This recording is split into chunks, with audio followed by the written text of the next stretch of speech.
Hello and welcome to a Mephistopheles low round guide for Infinite Warfare. So before I start, I do have to say, I am playing on the IW7 client. This is similar to playing on the Boy client in BO3, where you don't have to grind for liquid divinium to get the gobblegums you need. You can just have them, and that way you're not having to spend time grinding. So same thing for this, I can just have the Fate and Fortune cards I need, as well as having the guns I need from the loot boxes. I don't have to spend all day grinding for them. And now with that out of the way, let's get into the guide. So first we have to set up our Fate and Fortune cards. I personally recommend running Punching Bag so you can get a lot of points easily. If you don't have this card, Scope Dollars works okay, but you won't get as much money. Now if you're not trying to do a low round, Scope Dollars Eagle Eyes will get you plenty of money, but if you're trying to do this on a low round like round 1, Punching Bag is the way to go. As for the rest of our cards, I recommend Headshot Reloaded. This allows you to constantly keep firing the Mauler without ever needing to think about reloading it, which is very useful during certain parts of the boss fight. Reanimate is also nice because it lets you take an extra down. I don't recommend using it during the Cryptid boss fight. Try to save it for Mephistopheles because there is a bug where if you use Reanimated and you pick up a new card for Mephistopheles, you won't get that extra down, it'll just end your game. Now, Twist of Fate and Explosive Touch, I highly recommend you save for the very end. When you see the Slasher is usually when I like posting Twist of Fate, or just a little bit earlier in the boss fight. And then Explosive Touch, I try to save for the very end if I can, during that part where you're trying to push F on all of the talismans to fire them at Mephistopheles. Having no zombies be able to kill you is very nice. Unfortunately, I'm not able to do that in my game, but I'm still able to get it, and you'll see exactly what I did. As for the weapon we need, the Mauler Sentinel is the best weapon for solo Mephistopheles, and it does take some grinding to get this gun, but it is unlockable without having to get luck from the loot boxes. If you get enough scrap and salvage, you can eventually buy the gun without having to get it out of the loot box. But on the IW7 client, you can just get it right away. You don't have to do the loot box nonsense. The other gun I need is the DCM-8 Masochist. This with Punching Bag allows me to get so many points on round 1 that I don't have to worry about trying to get it out of Scope Dollars on an Easter egg step. Now, if you're just trying to beat this Easter egg normally, Scope Dollars Eagle Eye works just fine, but if you're trying to do this round 1, I recommend getting the Masochist with Punching Bag, and you'll see why. Now actually getting into the map, I spawned in as Poindexter, which is great because I swear I've had so many good runs with Poindexter. I don't know if he's just luckier or he has a better hitbox or something, but this was good for me. Now as for what we're actually trying to do right now, we're just trying to get power on, so we need to go get Neil's head and put him into the console. On the way there, I open up the store, and I also grab my lucky fuses. This is not required for the Easter egg. I just consider it my good luck charm on the map. Now what we're trying to do is also look for 3 boxes. Mine happened to spawn right here, which is nice, which means I didn't have to go looking for it. So I cook a grenade, break the box open, and shoot the skull. This is going to be useful for right after we turn on power. So not too far off from where I was, we pick up Neil's head, and we continue back to spawn where we can turn on power. So all we do is walk up and drop in Neil's head, and that turns on the power.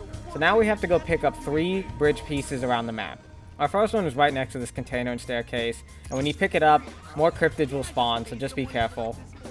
In order to get the next one, we have to leave the movie, so we push this button here, and we wait for a laser cannon to break open these doors to escape the film.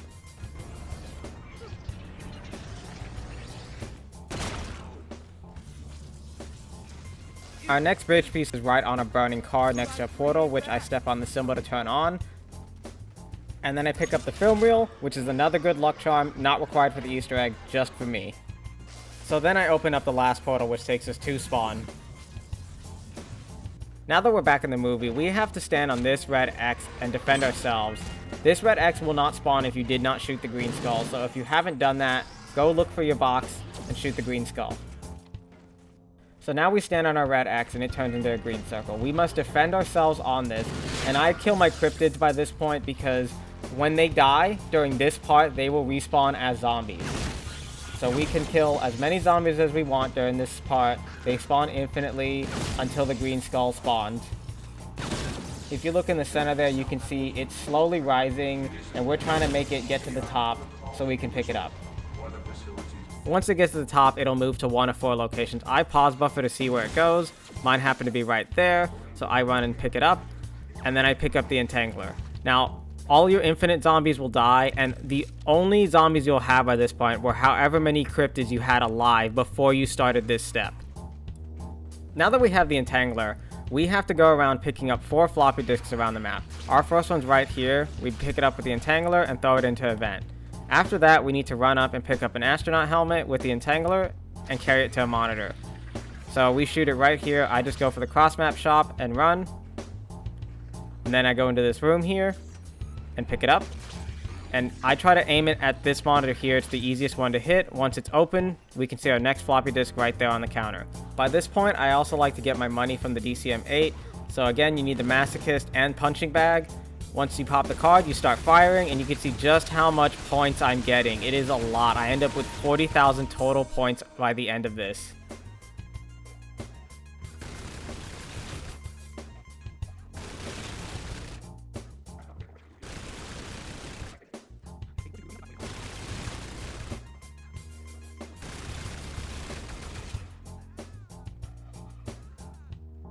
After that, I pick up my final bridge piece, which once you pick this up, more cryptids will spawn, so be ready to kill them. I take a moment to hit the magic wheel as well. We don't really need any gun in particular. Of course, getting a mauler would be nice, but as long as we have a upgraded gun out of the box, it's fine. So now that we have all the bridge pieces, we can place them down and get our last 2 floppy disks. There's one sitting in the corner right here next to Pack-a-Punch. The next one requires us to run into Pack-a-Punch. And then we can run out right away, but I like to stand around a little bit to give him time to spawn. So now that he's spawned, I need to lead him over to somewhere where I can kill him. I prefer to do it by spawn because then I'm right next to Neil. So I just lead him over. And once he's here, I kill him, and then the floppy disk drops. It's kind of hard to see where it is. I usually feel around for it, and in a second here, you'll see there it is. I pick it up. So once I see the prompt, I just push F. I don't even bother looking at it, and we get our first floppy disk. So this is where I like to take a moment to shout out this website here. It has multiple different solvers for different maps. We need the floppy drive solver. Normally in a game of Beast and Beyond, you have to either go around looking for pieces of paper to figure out your floppy disk order, or you just have to memorize every single combination and order. So if we actually go into the website here, you can see the symbols here. So in our game, we got these floppy disk symbols. So on the website, I'm going to click those exact symbols, and then I'm going to hit play, and that will give us our order. So following that order, I put this disc into slot number 4. So then I pick up the disc that came out from the vent earlier, and that goes into slot number 3. Then I go pick up the Pack-a-Punch disc, and that goes into slot number 1. And then I pick up my last disc, which is in that room we unlocked with the helmet. Once I put that in the last slot, that puts us in the next phase of the Easter egg. Neil's gonna get mad at us, and we have to go outside the movie and bring a button in so we can hack him. When Neil is mad, he will turn red and doors will start slamming open and close on the map. And sometimes they'll close and you just have to push F to hold them to open. Back in the theater, with the entangler, you'll need to grab a button and bring it over to a Beast and Beyond movie poster.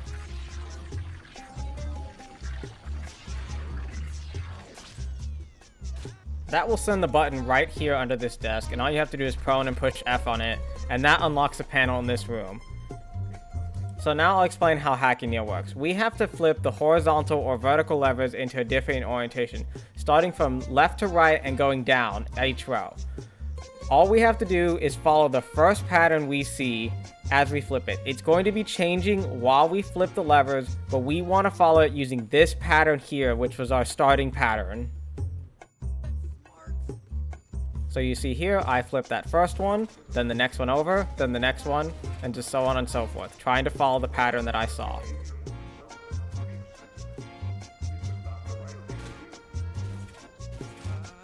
Now, if you mess up the pattern, it's not a big deal. Just go from your next pattern and keep going. So this pattern's a lot easier, and I choose to just flip the vertical ones this time.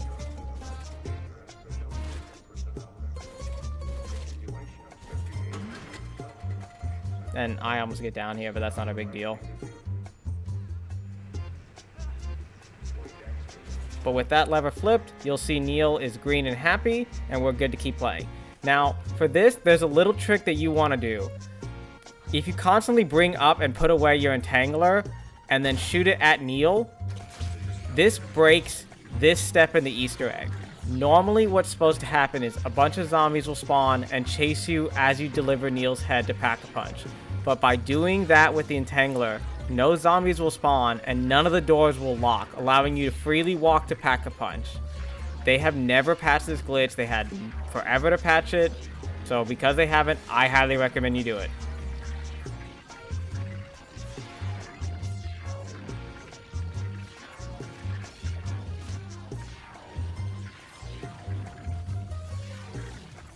Once you're in Pack-a-Punch, you drop Neil's head off, and that's the end of the Easter egg. Everything else is just set up. So I go ahead and throw my fin wheels for good luck, change the movie, and now I have to get the guns I need out of the box. Luckily in this game, it didn't take me that many magic wheel spins to get the first weapon I need, which is the Mauler. And it's really nice that we got it at this part in the Easter egg because it's very useful for the cryptid boss fight. And not too long after I get the Mauler, I managed to get the Venom Y, which is the other gun we need for the boss fight. By this point, I decided to Pack-a-Punch at least 2 of the 3 weapons I need. So I do a little trick here. When you drop a gun to Pack-a-Punch, you can buy a wall weapon and melee the Pack-a-Punch, and that'll trade your knife in for a gun. So in this case, I buy the G-Rail, and then I run straight back to Pack-a-Punch.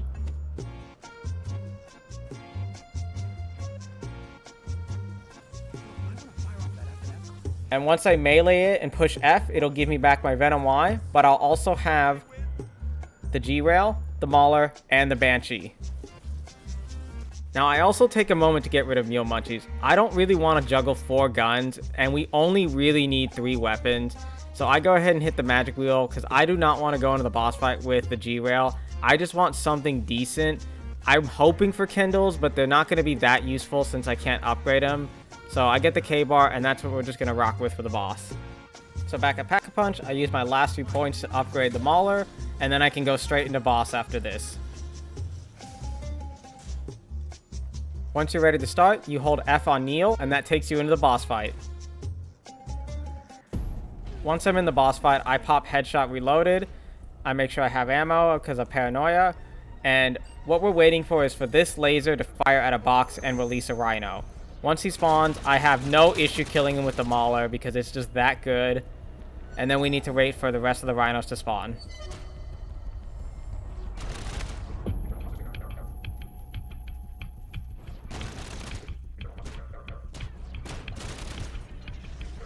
Once the rhinos are dead, that begins the next phase of the boss fight. Basic cryptids will spawn, so take a moment to get some ammo. And if you have the Venom Z, go ahead and use it to protect yourself. If you have the Kendalls, it's also good to spam them and just kill them. There's no reason to worry about ammo because there's an ammo box right there. But because I only have the Venom Z and Mauler, I just protect myself with the Venom Z for a little bit, and then I use the Mauler to finish up the rest.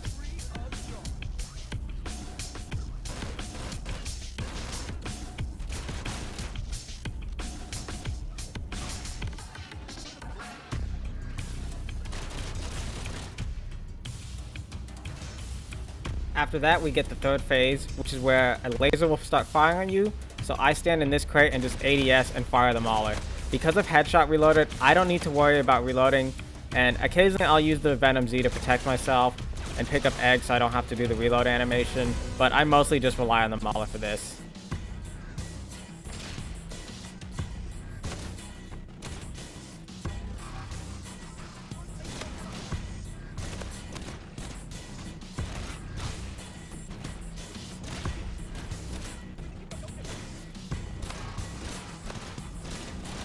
So what you're trying to look for is a rhino. Once you see him, you can run to the computers to turn him off. So I jump over here. The first computer's right here. I push F to turn it off. Then I run to the next one here. And again, push F to turn it off. I use the Venom Z to cover myself. And then push F on the last one. That stops cryptids from spawning and I can kill him and go grab some ammo.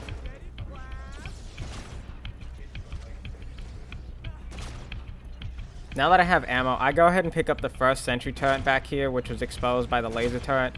This is the most difficult one to pick up in the middle of our next phase. So I go ahead and hold on to it and wait till I see the start of it. Now what we're actually trying to do in this next phase is survive a 97-second timer and push F on a terminal. Once you push F on that, every cryptid will die and begin the final phase of this boss fight. So as soon as I see the portal open, I go ahead and put down the turret. I grab this next one here. And then once I put it down, I basically camp at that box we were sitting at with the mauler for a little bit. And occasionally I'll run around to check the timer, but I'm mostly just sitting here in this box.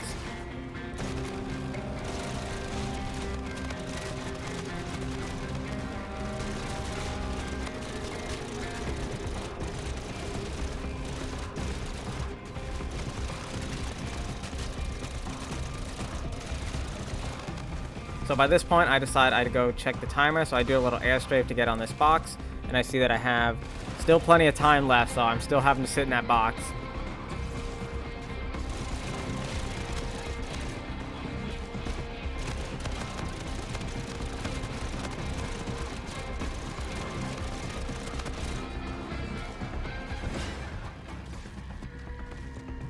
Once I realize our first sentry turret dies, I take a second to go grab this one here and place it down so I have more covering fire.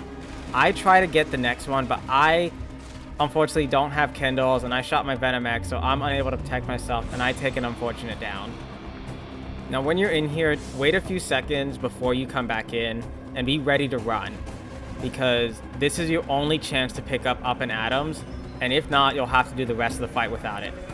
And unfortunately, you see, I spawned in the wrong direction, so I just had to run back and keep going.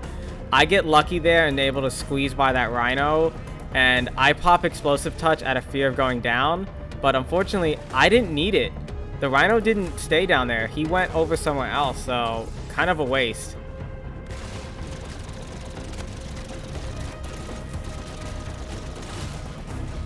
So once I feel like the timer's about done, I have to go pick up this turret and put it down. It doesn't really matter where. I try to get it to the spot I want, but I just have to settle for there and push F on the computer.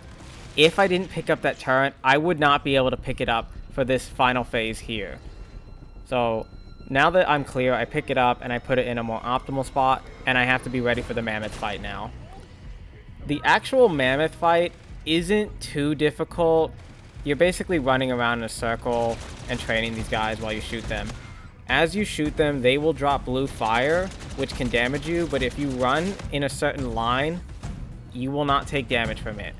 So I'll go ahead and show that when we get to it.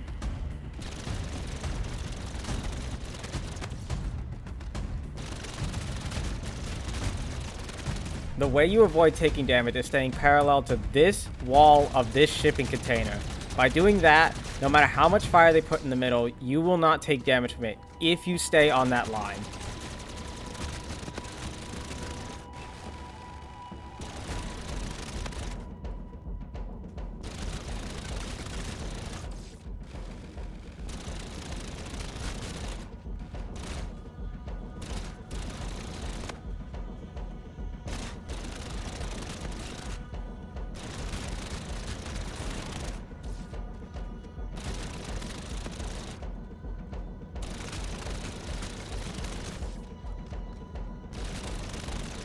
Now, I'm fairly confident in my abilities to be able to jump and dodge this fire.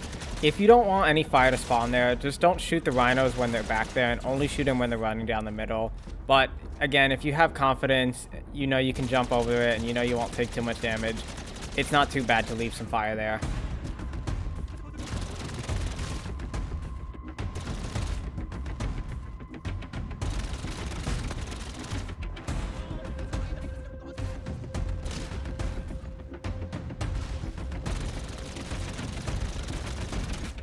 So right around this point, I finally kill my first mammoth after a bunch of running around. And now that he's dead, I know I need to go pick up ammo because I have used up a lot. So I don't shoot at this guy because I feel like he's very low. So for picking up ammo, you will follow the line, and then when you get to the box, you do a 90-degree turn, you run in, you run straight out, and try to get back to perpendicular. So 90 degrees, box, 90 degrees, back on the line, and you won't take more than 2 hits of damage. And with that rhino dead, we have finished the Beast from Beyond fight, and now we can get to the Mephistopheles fight. So now that we're back in the theater, we have a chance to refill our perks and refill our Fate and Fortune deck. And this is our last chance to get the Kendalls out of the box. While I can do the boss without them, it's a lot better to have him than to not have him. So I really want to get him by this point. Now, unfortunately, because I went down in the Beast and Beyond fight, I have Yo Munchies again, which means I have to deal with juggling 4 guns during the Mephistopheles boss fight, which is very annoying. Essentially, I have 4 minutes and 40 seconds to get the Kendalls. And again, it's a preference. I have the Venom Z, which is already good. It gives me protection. I end up using it a little bit more than the Kendalls for most parts of the fight, but there are specific sections I want to have the Kendalls for.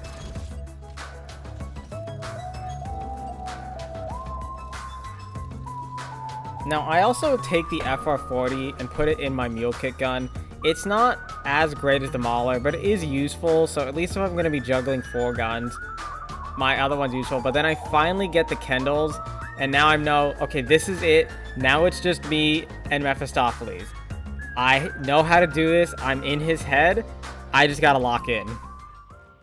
So finally, after all that nonsense in Beast and Beyond, we get to the Mephistopheles boss fight. I have the weapons I need. I have the skill for this boss fight. It's me and him, and I'm in his head, and he's on a disadvantage. So I like to start with the very back talisman here. I feel like it's the best one to start with because it's the furthest from the rocks. I use the Venom Z to protect myself as much as I can. I use the Mauler when there's only a few skeletons, and then I use the Kendalls for everything else.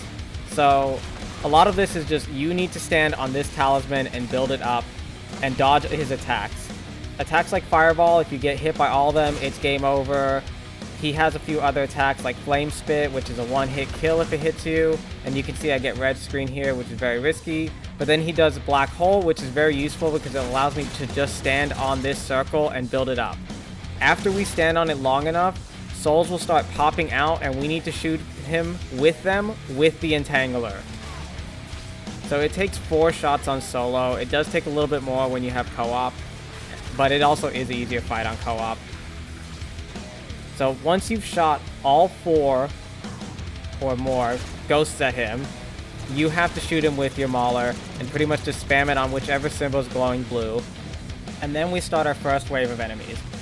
Every wave will include cryptid and zombies and a special enemy. The first wave is going to be clown zombies from Spaceland. The second wave is the slasher from Rave. The third wave is the kung fu zombies from Shaolin. And then the fourth wave is rhinos, which even though they're blue like mammoths, they have the same health as rhinos.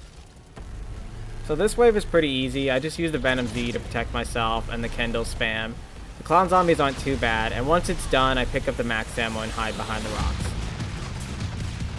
So you can see I kill everything pretty easily. I pick up the max ammo, and the reason why we hide behind this rock is because a meteor shower will start, and we want to avoid taking damage from them. But after that, we pretty much do the same thing 4 times. So charge a symbol up, shoot Mephistopheles with the souls, then we shoot him again where he's glowing blue, then we survive a wave, rinse and repeat until we get to the final wave. I'm going to let the fight play out in its entirety and just drop in little info here and there. Now, I will say this right now, every talisman phase you get to, he will gain a new ability. In this game, he got Wall, which is okay. I don't want to get hit by it, but it does keep enemies from coming close to me because they cannot walk past it. The other abilities he can get are Meteor and also Slam. Unfortunately, in this game, I get Slam last, which I would love to get because it's the same thing as Black Hole. It takes forever him to wind it up, which means free time standing on the symbol and charging it up. But I'm able to go through this pretty quickly. A lot of it is really just go through this part and get to the hard part.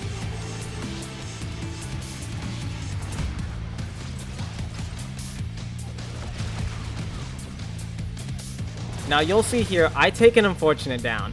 I thought it was because I was too close to the center. It was actually because he did one last fireball before he jumped across, and I just wasn't paying attention.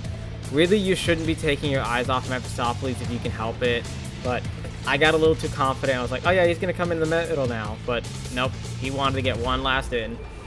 But this next second phase is the slasher one, so as I mentioned, cryptid and zombies for every phase, and then a special enemy. So slasher, then kung fu, and then the rhinos.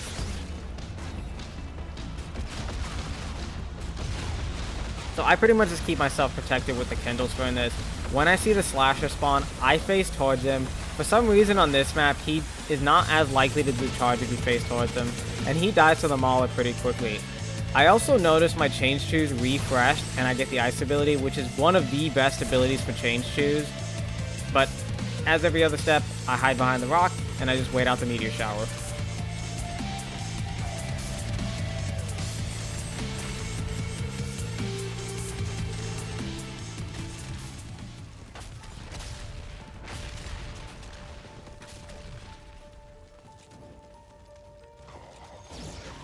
So as I mentioned, he gets a new ability with every single talisman, and it happened to be Meteor. I was really hoping for Slam. Meteor's kind of annoying because it's just like Fireball where I have to run away.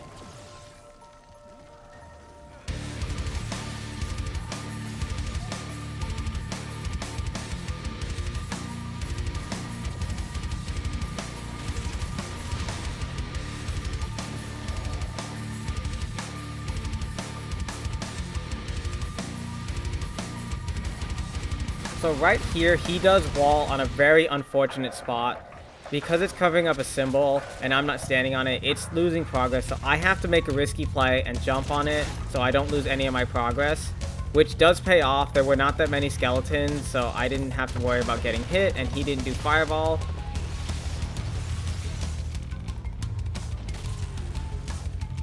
By this point, I get my headshot reloaded, and it's on now. I don't have to worry about reloading. I can just laser on him and focus on the skeletons. And I get a lucky black hole here, so I'm able to just stand here and get free souls, and I just fire on him.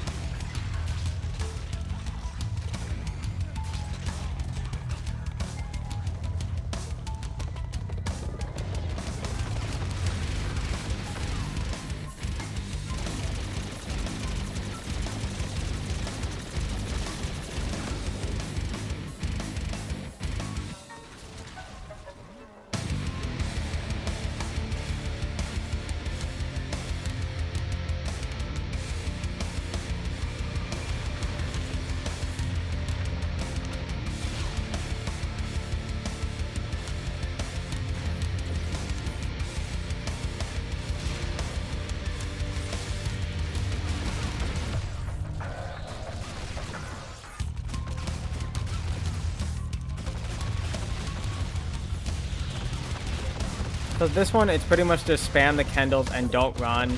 If you run, the Shaolin zombies will teleport towards you.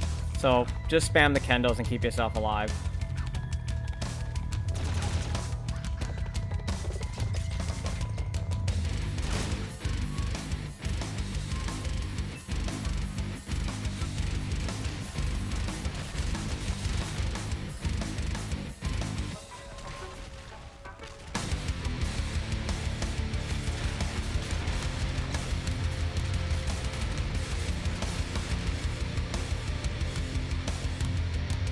Now finally, with this talisman, he gets his last random ability, which is Slam.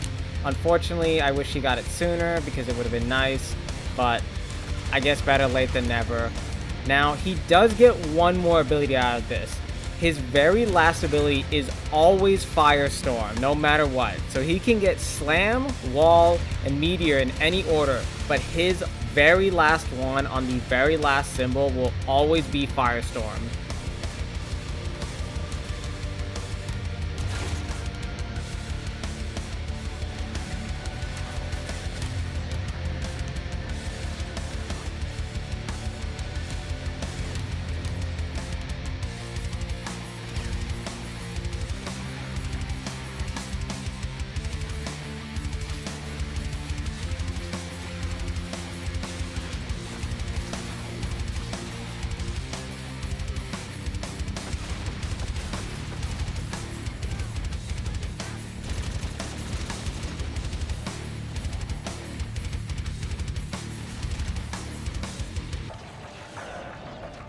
So for this final wave, you want to be ready to go because it's the Rhino wave and they do stupid things. If they spawn on you, you will down.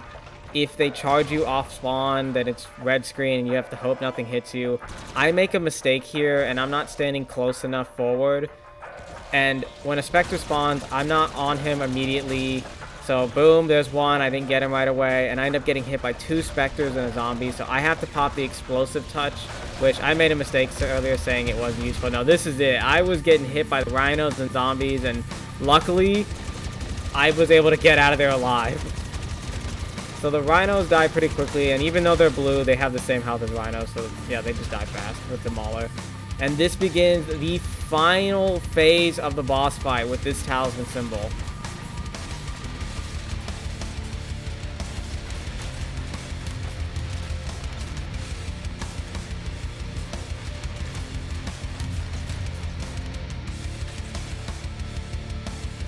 So as I mentioned, his last ability is always Firestorm, no matter what.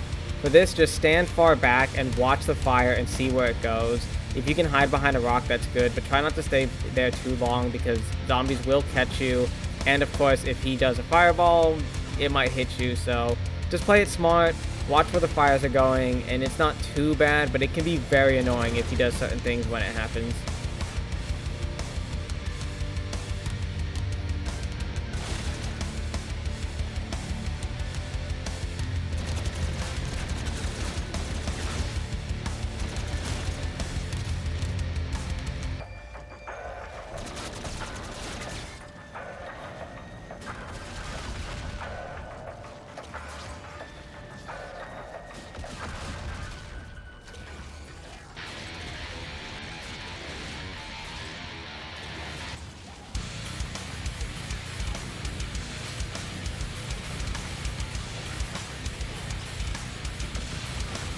After we shoot this symbol on his body, we enter the final wave of the boss fight. Every enemy from the previous wave will spawn during this final wave. First it starts with the clown zombies, then it's the Shaolin zombies, then the slasher, and then if I take too long, a rhino will spawn. For me, it's very important that I kill Mephistopheles before the rhino spawns because that rhino is very disruptive.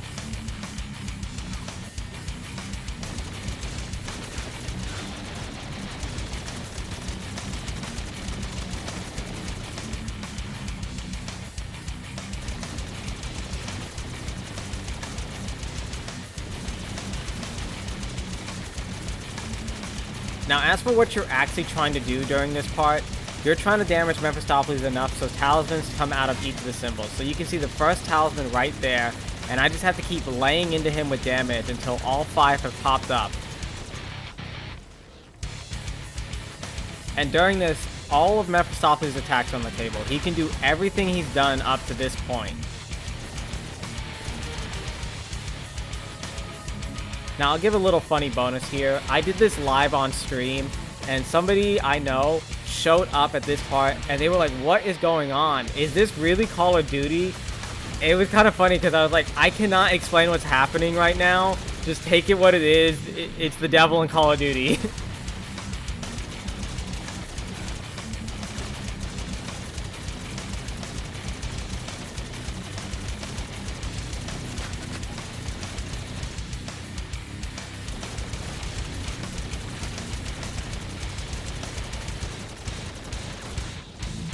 Once I see the slasher spawn, this is when I use my Twist of Fate card. This will keep most of the skeletons and cryptids off me, allowing me to focus on Mephistopheles even more. So once I kill the slasher, I just have to lock in on these last few talismans. There's 3 up and 2 left to go, and I'm almost there. Then you can see here another talisman rises, and I'm like, okay, there's 1 more left. I gotta lock in. He's doing black hole. This is it. Lay in all my damage on him. Stay near the tornado. Just go, go, go. And then I see last one's up. All I get to do is hold F. So I'm just like, okay, go, go, go, go, go. I missed one. I'm like, damn it, I gotta go back. But I see Firestorm. I'm like, all right, you know what? Just hit it and tank it. Tank the Firestorm. Don't worry. It's over now. Because once these lasers go off, every single enemy dies, and it's just you and him. I'm like, okay, reload, reload, reload. And then you just magged up into him. And it's pretty much over by this point. If you have a full magazine and you're firing, he is dead. And on my stream, I am popping off at this point because I literally only did 2 games of Helldiver to warm up. And I'm like, all right, let's go into Infinite Warfare. And I was expecting this to take maybe 3 or 4 games. I got it on the first game. I got a decent RNG. And then it was just me and my skill against Mephistopheles. And really, it's not fair to him. I have a lot of practice on this boss. I know this boss so well. I'm in his head. I know what Mephistopheles is going to do before he even knows he's going to do it. But with that, we get an easy round 1. We slap the devil and send him back to hell.